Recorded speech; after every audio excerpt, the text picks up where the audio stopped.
Maki mengapresiasi dan mengucapkan selamat kepada pemerintah Indonesia dan pemerintah Singapura yang telah bersedia menandatangani perjanjian ekstradisi antara Singapura dan Singapura, khususnya dalam nanti kerjasama pemulangan kembali pelaku-pelaku tindak pidana, khususnya korupsi.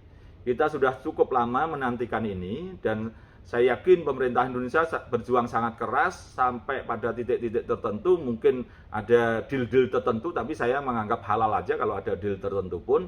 Yang penting ini sudah tercapai perjanjian ekstradisi antara pemerintah Indonesia dan Singapura. Saya juga memberikan selamat juga kepada pemerintah Singapura yang akhirnya bersedia menandatangani perjanjian ini. Ini sebagai wujud bertetangga yang baik untuk saling meningkatkan rasa keadilan masyarakat dan juga rasa kesejahteraan. Karena nanti ke depannya pasti kejahatan-kejahatan ekonomi ini akan mendominasi karena semakin majunya elektronika, sistem IT dan lain sebagainya, sehingga masing-masing dibutuhkan untuk mencegah dan memberantas tindak pidana ekonomi, khususnya juga korupsi maupun pencucian uang. Dan itu akan saling merugikan nantinya lama-lama, sehingga Singapura saya kira akan ujungnya membutuhkan perjanjian ekstradisi ini. Kalau dulu-dulu masih enggan karena mungkin barangkali ada kepentingan ekonomi, tapi ke depan pasti kepentingan ekonominya akan terganggu kalau tidak ada perjanjian ekstradisi. Jadi ini saya kira selain kerja keras pemerintah Indonesia, juga Singapura sekarang sudah merasa membutuhkan perjanjian ekstradisi ini.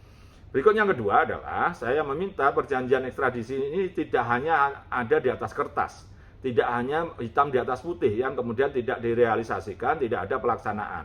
Untuk itu saya meminta ada proyek percontohan untuk tahun ini, bahwa ada pemulangan orang-orang yang buron di Singapura ke Indonesia. Tidak tahu siapa, saya tidak ingin menyebut karena ada beberapa nama, dan nanti dipulangkan ke Indonesia, sehingga perjanjian ini tidak hanya terbatas di atas kertas, tidak hanya hitam putih, tapi ada pelaksanaannya, sehingga kedepannya juga akan makin banyak orang-orang yang bisa dipulangkan ke Indonesia maupun dipulangkan Singapura kalau dia lari dari negaranya.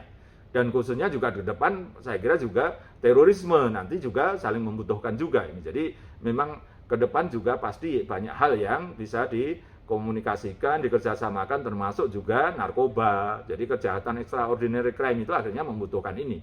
Dan saya minta Singapura ada kemauan baik memberikan 1 orang 2 orang untuk dipulangkan ke Indonesia dari buron-buron yang ada. Sehingga kita menganggap atau paling tidak bisa menilai bahwa